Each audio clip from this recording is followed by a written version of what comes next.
He was just such a selfish jackass at times that he'd get frustrated with stuff and he'd lash out with this, frustration. So tell me what your dad's like.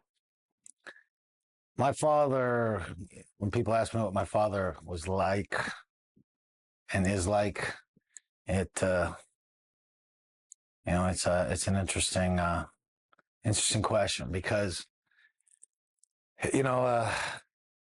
I've changed a great deal in how I view a lot of my growing up. My father, when I was a kid, was both the scariest man in the world and the strongest man you've ever seen. He looks like Clint Eastwood with black hair. He's 6'4", 6'5", like that. Big, strong guy, built kind of like me, but 6'5". And he's a difficult man. After seeing my grandmother and stuff like that, I mean, my grandmother was the only grandmother probably that her grandchildren didn't like seeing. They'd be like, "Oh my gosh, grandmother's coming!" It'd be like such a whoop. You know what I mean? It'd be like you're like, "Oh my goodness, it's so miserable." And everybody thought it was miserable, except for my father. And she was an interesting lady. The cocktail era. She's the type of lady that smoked cigarettes and then would light one before putting the other one out, and then have 4 or 5 martinis, at 3 o'clock or 5 o'clock, whatever martini hour is, on. And she's one of those types. And she's blue blood, and she's European blue blood. And so my father was kind of raised like that. And, my father lived a somewhat privileged life. I wouldn't say rich kids necessarily, but I would definitely say very well-to-do. And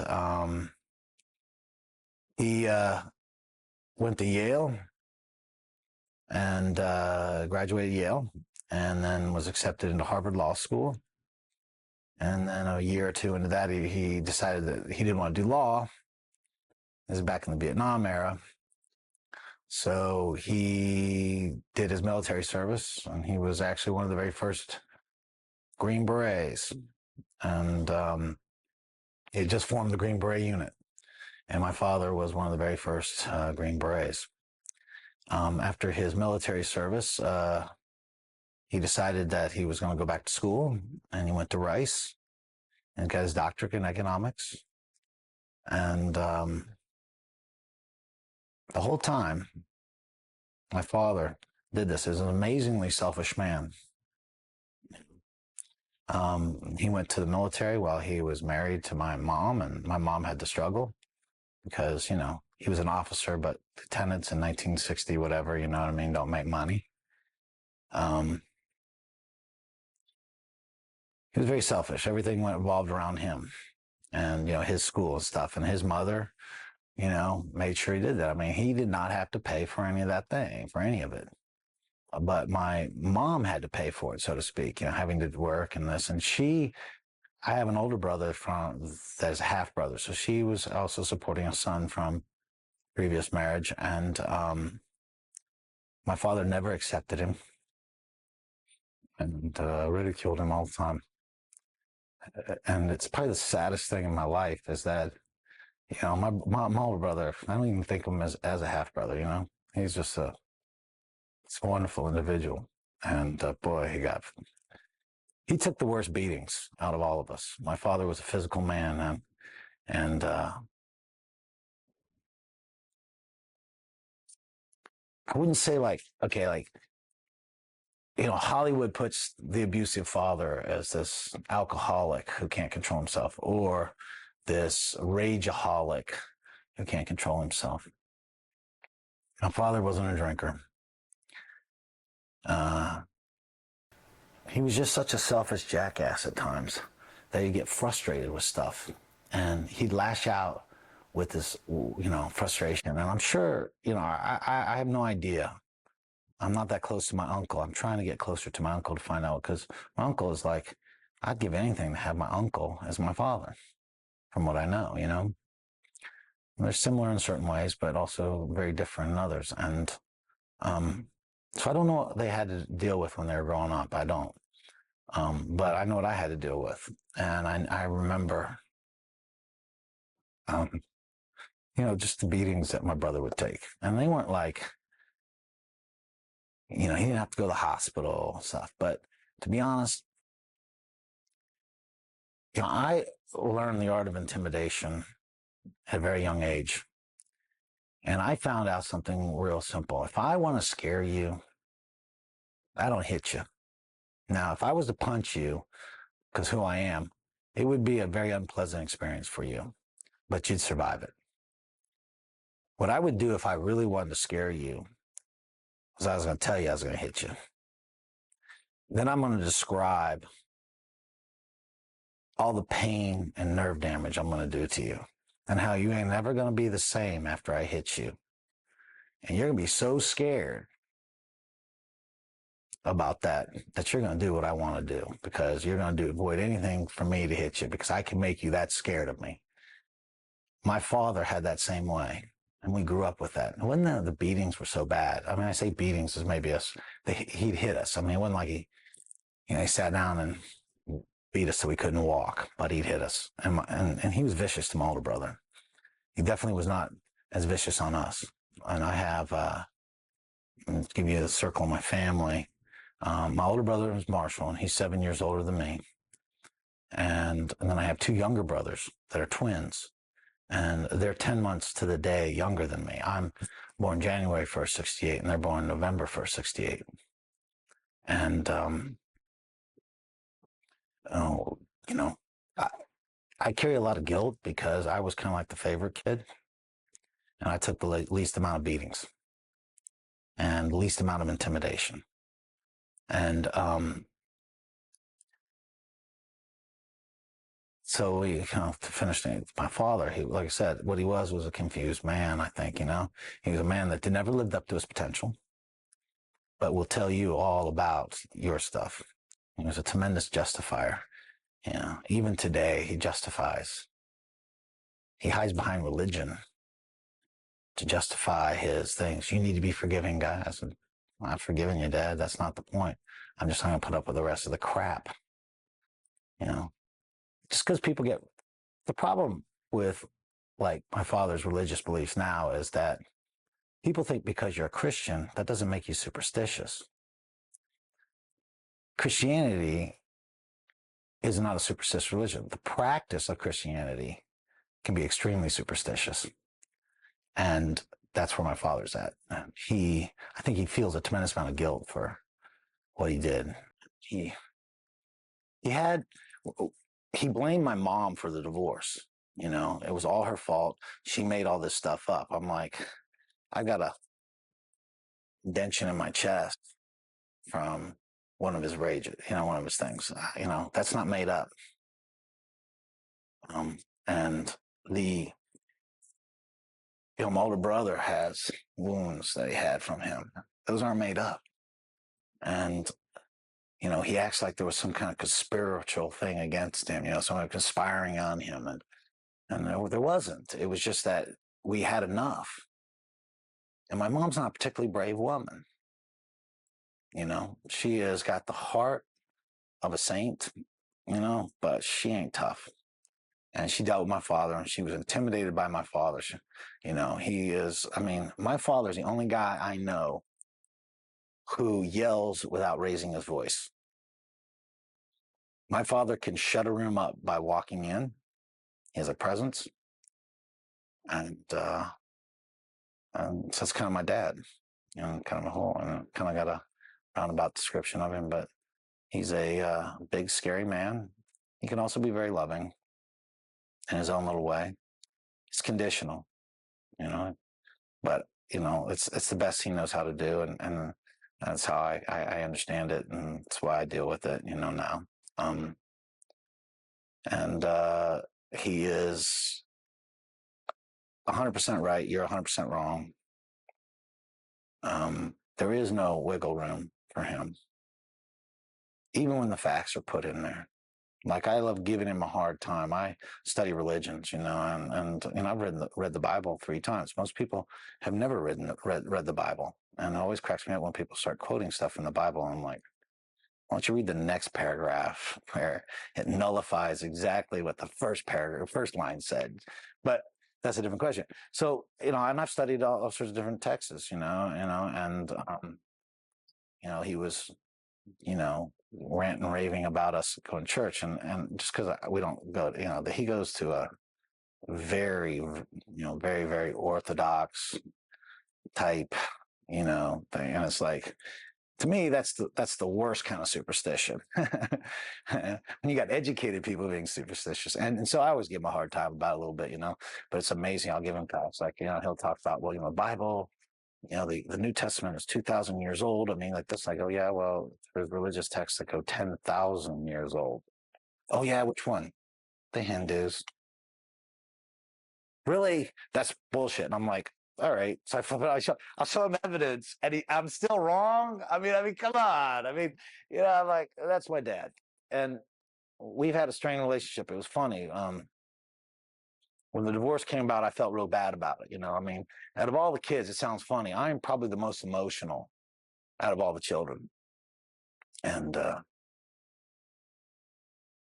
when the divorce came about, I felt bad for my dad. It was funny. I mean, my dad was a master of psychological warfare. In fact, that's what he studied in the military, and he was a master at it. He made us feel guilty, but he was the jerk. You know what I mean? We don't, and stuff. And I think my father, like I said, I know my father loves me. The problem is with my father to have acceptance. It's very conditioned.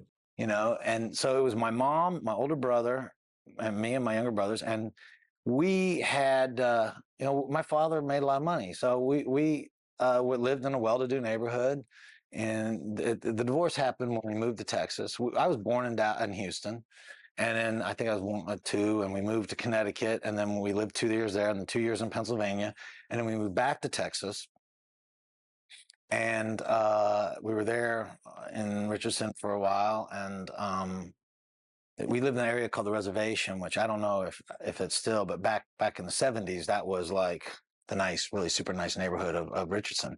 And because it was named off all these Indian streets, they were all, and I even still remember the street name, 1418 North Cheyenne was where we lived. It's funny I can remember that. And it's amazing because I get hit in the head so much I can barely remember anybody's name. That stuck in my brain. And so we went from living there to living in East Richardson, where I was one of 3 white kids in my class. So there was a complete, and it went from going from schools that encourage you to, do well, to babysitting. Basically, the school. People talk about everyone has a fair chance. No, if you're a poor kid in America, the school that you get to go to sucks, because I know.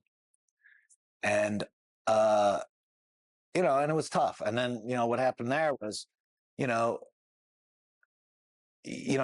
to fight. You had to show you were tough. You had to show you were strong. We lived in this ratty apartment complex. We lived in a 3-bedroom ratty apartment complex, and I had to share a room with my mom for like a year. Because my older brother was at that age when he was like, I want to have my own room. My 2 younger brothers lived together. So I volunteered. I'll live in mom's room, you know what I mean? And, mainly what I did was I just had my clothes there, and I slept on the couch a lot, you know what I mean? And it was, and there were times when you were wondering when you were going to get food, and stuff, my mom did her best, but she was not an educated woman. She went to school at UCLA. She didn't finish because she had a baby, she got married. And you understand this is the early 60s. So a lot of women didn't finish their educations. You know what I mean? That was still the idea that you were going to be, the Leave It to Beaver type family. And that, didn't turn out. And then my father discouraged her from working, discouraged her from education, take care of my children kind of stuff. He a bit of a caveman like that. I had dyslexia, or I have it. I just have it under control now. And so school wasn't that easy for me, and I never actually got my diagnosed with my dyslexia till I was 25 years old. and it wasn't a severe case like a lot of people, but it slowed my reading down. And so, and then you have to read and write and all this other stuff. And so I didn't do real well. So I did well because I was smart, but it was like I didn't have I didn't have the skills the other kids had. You know what I mean? Most of them could read real well. Now I could read, but it took me forever to read, and I rebelled against that. And so being who I was, it was amazing that I either had teachers absolutely love me or really dislike me. And I find that in life, I've kind of like that. People either really like me a tremendous amount or they really don't like me. And they probably have a good reason not to like me. But I find that the thing. And so what I would do was, I had the capacity of making somebody so irritated with me that they would just lash out at me. Teachers would just like, "You're a loser." So between my father still trying to be in my life before he moved to New York, like we were playing baseball, and I was a good athlete, and it was always kind of funny because my brothers were very good students. So it was like, even though my mom didn't necessarily mean to do it, it'd be like, these are John and Kenny, and they were like honor roll type guys. And this is guy's a tremendous athlete. And the sad part was my brothers were really better athletes than me too. That was really the sad part. But I had the enthusiasm for it. That my brothers they would get bored so easy. I mean, they could teach themselves anything. They taught themselves how to play tennis. They did. They taught themselves how to play tennis, and they beat one of my very good friends who was two-time New York State tennis champions. And so being a New York State champion, that's a big deal, right? And they smoked him. He got him so mad, he broke his racket, and he's never played tennis since, he said. And I still see him. That's how good athletes these guys were, you know what I mean? But they just never pursued it to the level I have. Well, athletics is what I had. I got my first steps third grade. I was the fastest kid in third grade. They have these little fairs, twice a year. I won all the races. I won all the jumping contests. I won all the strength contests. And you got to understand, my father, in his infinite wisdom, started me at school at 4 years old. Now, on the East Coast, that's not such a big deal because most of the kids start around 5 then. All right? But in Texas, man, most of the kids start at 5.5 and 6. So I was a year or 2 years younger, a year and a half to 2 years younger than everybody else. Even though I was a big kid, I wasn't big for my grade. So when I was playing like the Pop Warner type football and that baseball, well, I excelled because I was with kids my own age. But when I went to play football and middle school, I wasn't so big. And so it was kind of a challenge. But I was always really determined to do something. And I was determined to be a somebody because my father, I remember, okay, I used to play pitcher. I used to play catcher. I really enjoyed catcher more than pitcher. And so I was a catcher, and a kid slid in, and tried to, take me out coming in, and I said the ground boom, but he jammed his thumb on my throwing hand, and so I couldn't grab the baseball. So I'm having to literally like shot put the ball back to the pitcher. And my father, in the most humiliating situation, I like to think I'm over it, but I always get so freaking mad even now. My father sat behind the umpire, and okay, I had mowed his lawn because we're divorced now. Okay, and I mowed his lawn. He lived in Highland Park. He paid me $5 for it, but he hadn't paid me yet. He took 50 cents off the money he owed me every time I did not make it directly back to the pitcher. And you got to understand, my thumb was so jammed up I couldn't bend it. I'm shot putting a baseball, I'm in like 5th grade. And he was riding me and riding me and riding me so bad that you could see the parents on both sides moving from him because he's scary. And I remember one of the bravest men ever was my baseball coach. And he was this, because again, we're living in East Richardson. And he was this kind of salty black guy. And he looked over and he said, "Why don't you be quiet, Mr. Mesger?" And he goes, "Why don't you mind your own business?" He goes, "This is my business. I'm the coach. And I'm going to have to ask you to leave." And my father kind of looked at him. I thought, oh, shit, it's going to be a fight. And I'm like, this is the middle of a baseball game, a little league baseball game. I'm humiliated, and scared for my coach. But I have some reason later on I think about it, my coach probably would have whooped my dad. But that's the kind of stuff I had to deal with. And so I was like, I'm going to be a somebody, because my father literally told me, if you don't do this, you're going to be anybody. You're going to be, so nothing was ever good enough for him. Nothing was ever good enough for him. So when you talk about conditional, it was so difficult to even understand what it was that he wanted outside of, like, he wanted me to go to Yale. Like when I got a scholarship to do, these different things, it wasn't Yale. It wasn't this. Oh, I can't believe you want to go to Texas Tech, because they're paying for my school. Why don't you pay? I'll go to Yale, pay for it. I mean, not that I could get into Yale. My grades weren't good enough, but you know what I'm saying, And so it was so difficult to know, we're sitting there searching for our father. And this is the sick part about it, guys. I don't care how bad your freaking dad is. You still want acceptance from him. You still want a boy from your dad, and, it's most of us don't even know how to get it. We try everything we possibly can, and that's the funny part. Everything was conditional with them, but then the conditions would change. And you never got that boy. I can never remember outside of like I hit a grand slam one time on this team. I hit a grand slam. It was like just a thing. It was a bottom of the thing. We had like one out or something like that. Literally, it was like a 3-2 thing, and I cracked, this game-winning grand slam because we were down by like 3 points, right? I remember my father coming out and picking me up, and that was like, wow. It's the first. That's probably really only really big data boy that I can remember. I can remember. It might have been some more, but I don't remember. I've always had.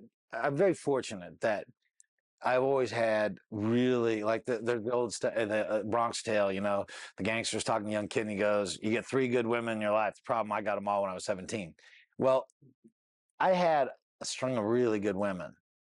They weren't they weren't the woman, but they were really good women. And I had a bunch of them. I mean, and, so somebody got ripped off. Somebody got shorted 1 or 2 if you only get 3, because I had about 5. But invariably, the 2 women that I had the most connection with, the only 2 women, I never considered getting married, even when I was living with a woman one time, like 4 years. We were like married, but I never thought of marrying her, which was a shame. She's a great girl, but she just wasn't for me. And I knew it. But the 2 most important women in my life, the 2 women that I actually thought about marrying, one is my wife that I did marry, and one was another woman and they've all had reasonably good relationships with their fathers. Now, their fathers were like kind of Jimmy Buffett songs, kind of lovable loser guys, you know what I mean? But they had a really good relationship with them. And I noticed that the connection that I had with them was much better. The women that had father issues, there was always a drama there. There was always an issue there. There was always something there that did. So my advice, I always tell the young kids, and I say, listen, find out if she has a relationship with their dad. If she doesn't, run. Because you're going to save yourself a whole bunch of headaches, brother. I'm just telling you right now. When we talk about my father, the negative, stuff always comes up first, But I also credit my father for a lot of positive things in my life. My father had a strong sense of honor. At least he projected it, and respect. And he said, you have to have, he used to always say, having the respect of intelligent men is the greatest gift you could possibly have. And he was, he was big on education, and obviously Yale, Harvard, Rice. And so that was always drawn in me. The idea of education was an important part, even though I'm not probably classically educated. My desire to learn is insatiable. I have become one of the leading experts in health and fitness by studying stuff. You wish your doctor or lawyer knew their trade like I know mine. And that's all from just being, continual education. My father was very, very big on that. And he was very big on self-reliance. And, a man stands on his own 2 feet, and, a man takes care of his family, although he wasn't a great example of that. These are things, but honor was a big deal, and respect was a big deal. My older brother got shipped to downtown Stanford to put a school called Clunan, which was like the biggest outlet for brown heroin out of New York, And so there's this tremendous violence. I mean, my brother went to junior high there, and within a year there was 3 deaths. There was like murders, and there was drug overdose deaths and things like this. And so my older brother, he was not a big kid. He didn't get his growth spurt. Literally, he grew like 4 inches when he was 21 years old. I'm not exaggerating. It was like from like age 19 to 21, he grew 4 inches. And it was like crazy. He was always a small little guy. And you get picked on because he's small. But my father, in his infinite wisdom, is reading the paper about all this crazy drug stuff, being the proactive father that he is. He goes down there and starts talking to the principal. The principal's going, "What do you want me to do? Nobody will, point out who the drug dealers are. Nobody will this. Well, my son will." So my older brother got called into school, and he got named a narc. He got beat up so bad, he had to go to the hospital. He's lucky to be alive. The only reason he was alive because they had security there, and they literally broke a metal chair over his back, a metal chair.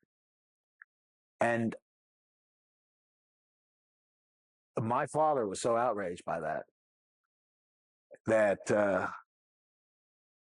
not that I'm pro to people should do something like this, but he went down to the school.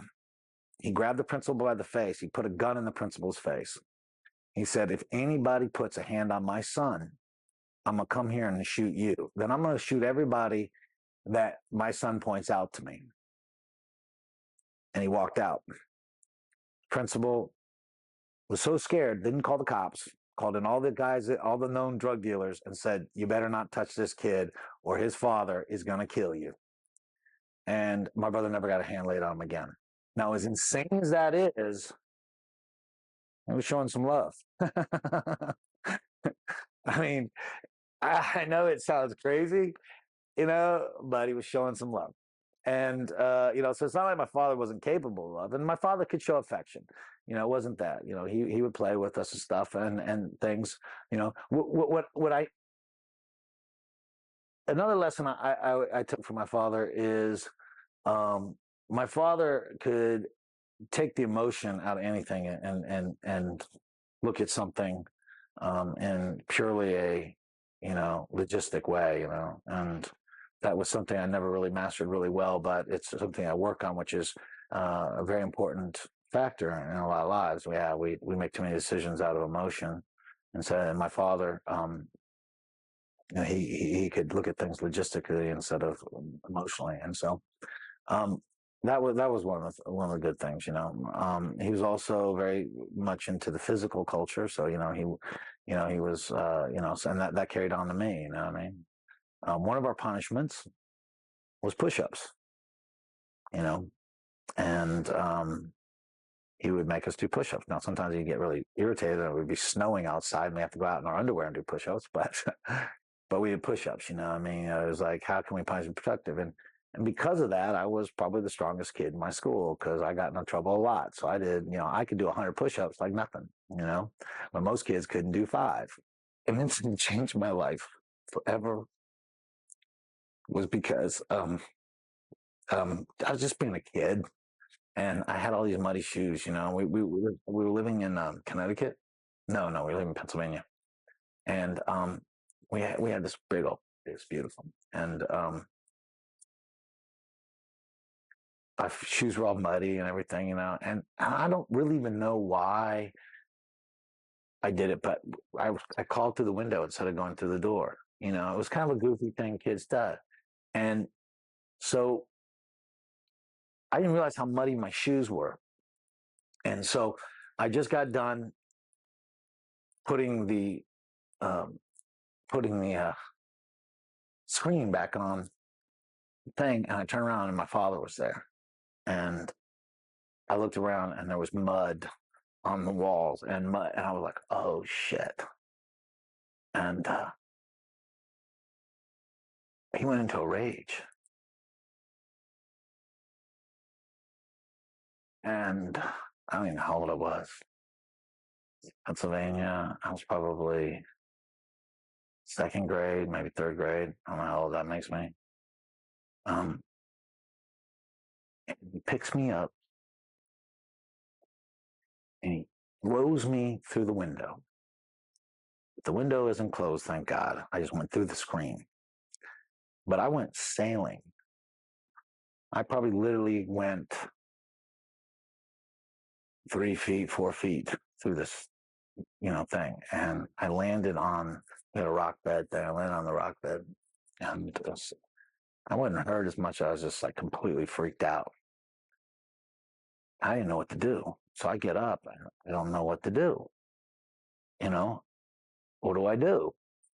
And my father comes out and he's raging because I went through the screen. He threw me through the screen, but he's mad because I broke the screen now and the mud. And I'm like, I remember just like, I was crying. I wasn't hurt. I was just so freaking scared and didn't know what to do to make it right. I'm like, what do I do? What do I do?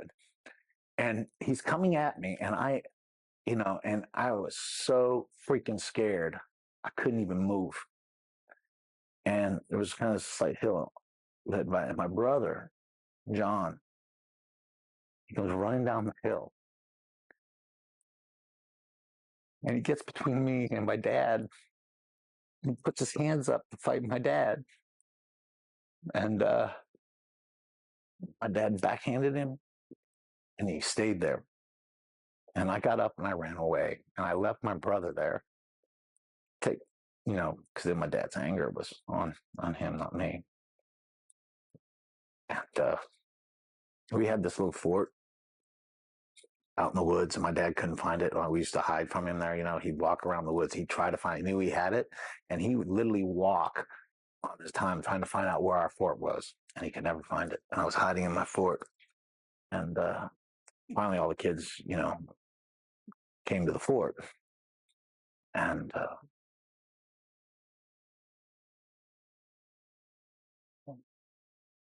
it was the most cowardly act I ever did my entire life, was leave my brother there.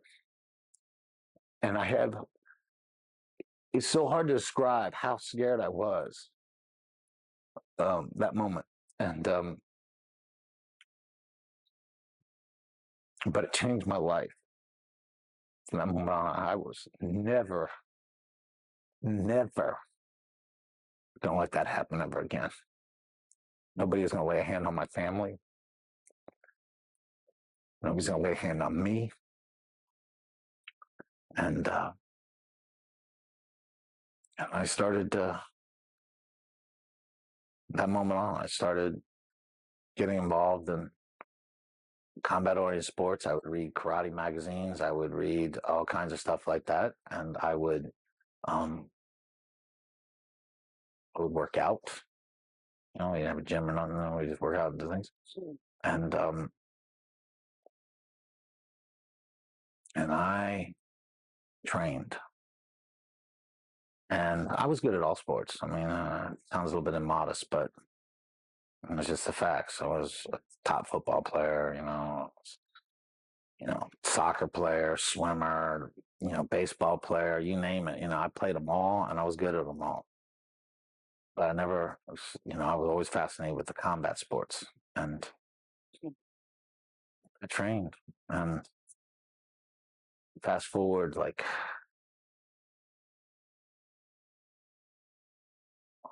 all that was, I think it was like, my dad had remarried, and he had 2 children in his new marriage, and she was a wonderful woman. And so I figured that there may be some hope for my father, because of this. And I wanted to know my sisters, and so I reattached with them, and I was a freshman in college, I believe. Yeah. So my freshman year in college, for Thanksgiving, I went to visit my father. And that's when all the realization that my father's rhetoric to me was just bullshit. Do as I say, not as I do. I guess it's not bullshit. It's just do as I say, not as I do. Well, he's having an affair. Here's a man who talks about telling the truth, about what's honorable, about respect, not respecting his wife. He's obviously not being honorable about, the marriage, and he's a fucking liar, excuse my language. And I didn't know about this. Okay. So I'm there having Thanksgiving, and this woman was the most, the most manipulative woman I ever met. You know what I mean? And she had my father. It's so funny. My father's so smart, but I knew more about women by age 13 than my father knows today. It's so funny. It's like crazy. And then, he had it was so easy to see how he was just being led like a bull with a ring in his nose, by this woman, and because he's so much more intellectually superior than me, there's no way. I'm like going, you gotta be kidding me. Middle of Thanksgiving, he gets a phone call. His wife answers the phone. She says, I'm not gonna let you talk to him. He's here with his son, having Thanksgiving, and you're gonna have to call back. And my dad grabs the phone. I'm like, what are you doing? Grabs the phone. What's this woman? And she's lonely on Thanksgiving. And she wants my father to come. So my father goes. And I had no, I'm like, what's going on? And he goes, you wouldn't understand. Try me. At this time, I'm 17 years old. I was in college at 17, but I was, I was, a man then, and by then, it was already, basically because of my father, I was supporting myself at completely 100%, like clothes and all that kind of stuff at age 15, helping out with the mortgage and all that other stuff too at age 15. So I pretty much thought I was a man. I had lots of lessons. I found out I'm not, but I was like, so what's going on? So Sheila, that was my dad's ex-wife. She's like, why don't you tell him, Stephen? Tell him what's going on. And he goes, and he looks at it, he goes, you shut up. And it was like, bam, flashback to when I'm a little kid. My heart starts beating and I'm sitting down, at the dinner table. And I feel like that kid. And I was like, holy crap. And she's like, no, Steve. And he's like, he's getting up on her, you know what I mean? He's like up in her face. And I'm like, do something. This is going to my brain. And I'm this kid who got thrown out the freaking window again all of a sudden, right? And I'm like paralyzed, and he starts to walk off. And I sit there and I spoke up. I go, what are you doing? He goes, I'm leaving. I go, everything you've ever told me is bullshit. And he spins around, looks at me, goes, you don't use that language in this house. I go, I will use any language I want to use. And it was this all of a sudden it was like a clay statue breaks, and I have all this, and I stand up, and I sit there and I go, you asked me why I spend so much time and energy doing karate. You asked me how much time I spend doing wrestling. You wonder why I am fascinated with these things like this. I go, it's because of you. I spent my entire life for this very moment. Very moment. I go, I am 5-time Texas State karate champion, 4-time United States karate champion. I'm a 2-time high school All-American wrestler, and I have gonna wrestle in college. You are no longer the disciplinarian in my life. You will no longer put your hands on me or put the hands on people that I care about. And my father started walking towards me. And thank God the table was there, because my knees were shaking. And I stood him in the eye, I sit there and I go, I'm ready to go if you are. And I made this very dramatic, kicking the chair back. I also knew showmanship at a very young age. You know, I kicked the chair back and I stood up in his face like that, and I went, and he looked at me. He knew that I was ready to go, that there was no intimidating me, no more. Father and me have never, our relationship has always been different because of that. That very moment, things changed, and he was trying to win my approval. He tried to introduce me to this woman, and I knew her, It's like I said, I'm phenomenal at figuring out human nature. I study it, I did it in martial arts because I had to figure out how to defeat my opponents that were better than me. How do you beat them? Because you can beat anybody. I don't care how good you are, how skilled you are. If you know that person, if you can get to know them, what makes them tick, you can beat them. And so I became a tremendous thing. And my father, and I knew this woman, I knew what she was. The only really great justice about the whole thing is that he married her, and he's completely miserable with her. And there is certain justice and things. But it was like, wow, he's got these 2 new beautiful children, and and he's willing to do this. It's crazy. And so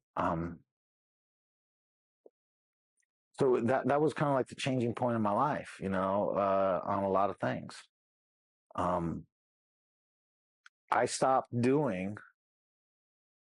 It wasn't a sudden transformation. It was a gradual transformation. I stopped doing things that were expected of me by people that weren't reasonable. You know what I mean? I mean, you're expected to be polite to your mother. That's not a problem. But I wasn't gonna just do stuff like the whole time. I'm still trying to get this acceptance from him. I want to get the freaking data boy. You know what I mean? And I no longer wanted that aspect. And I said that I'm going to be a somebody. I said, he's told me most of my life I'm not going to be anybody unless I do what he says. Well, it's impossible to do what he says. It's impossible. I can't go to Yale. I can't do these things. I mean, it was impossible to get his love and get his acceptance and get things away because he made it impossible. So I said, I'm going to do my own thing. And I did. And I looked at it, I go, the funny part is what I told my father too is, I told my dad, I said, I have trained my whole life for this very moment. My entire life, I went through my credentials like I did, of how prepped I was to whoop him. And I sit there and I go, and all I see is a shell of a man that I thought you were, and a very pathetic guy, very pathetic man. And I think that broke a piece of him inside. I could see him physically wilt as he walked off. And I think when you put so many facades up and you believe it, I tell people all the time, like the fight business, like I go, problem with me leaving the fight business was I put so much myself of who Guy Mesger is in the fight business, I was the world champ, I was a multiple world champ. I was like, I want to win another world title. I'm like, well, what would 6 world titles do versus 5? because you see, you put this facade up, like, we all do it, but my father was a lot like me in this, and mine wasn't as negative as his, but like in the fight business, you're Batman. You're invulnerable. You get to be, you get to say, cool things and cliche things, and people like, oh, and your fans love you for being a tough guy and talking tough, and you wear this armor like Batman. The reality is, you're Bruce Wayne. He's wearing a costume. So, sooner or later, you got to put the costume up because, Batman with a pot belly ain't going to work, And so, and I think that, it becomes a difficult thing for people. And I think my father was a little bit lost at what to do when the facade of this iron giant was finally, I looked behind the curtain, and I found out who the Wizard of Oz was. And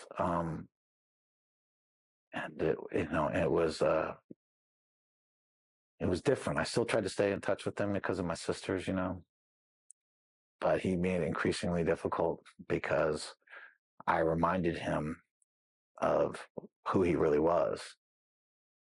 And so it was,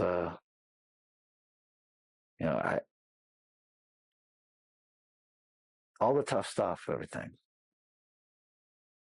doesn't always have a negative thing. Some people go negative. They become criminals. They become this, they become that. But it was my lever, my focus. Now, I really wish I had done something different because I would make a wonderful doctor, I think. But I was so focused in what this self-preservation and this self-reliance and all this stuff that, I didn't do what it took to be those things. You know what I mean? I always think, what would have been different if I had my Uncle Eric, he's a stern man too, but a loving man. There's an expectation out of him. I can tell, I don't know him as well as I want to, but he's the dad I want. Well, I want a dad who expects a lot out of me because I'll rise to the occasion. See, I rose to the occasion that my father did. It really did. I became the pinnacle of what my father made me do, which was I was scared out of my freaking brains about him all the time. So I'm going to do something about being scared. I'm going to be strong. I mean, I was the strongest bench presser, for body weight in 8th grade. It's 95 pounds. I could bench press 185 pounds,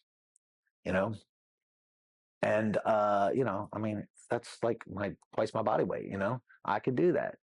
And, it was these, when we talk about the influences, my father made me, he made me who I am. Now, I'm not ashamed of who I am. I don't make apologies of who I am. But what could I have done different if I had something different, Because, being a professional fighter, even a really good professional fighter, I don't get to change the world too much, As a teacher, I get to change the world a little bit, but how could I change the world? Maybe if I was a doctor or something. I mean, so we are products of our parents. I mean, people don't get it. Very few people they don't get it. Go, well, I'm not a product of my parents because they're a bunch of losers, and they live in a trailer park, and I live here. No, you are, because you resented being in a trailer park your whole life, that you went and did something about it, whether it's negative or positive. You are that byproduct. And the influence that your father has, staggering. I mean, staggering. I'll tell you how tough it is even now. I retired from fighting. Just so you know, my father has never seen me fight. Never. Never. Just so you guys get an idea how many fights I've had, I had 145 professional fights. That's like 5 careers. You figure you might catch one of those 45, right? I've been on 20 pay-per-view events. He's never seen one of them. Even when I tell him about them, I send him a disc of like my fights.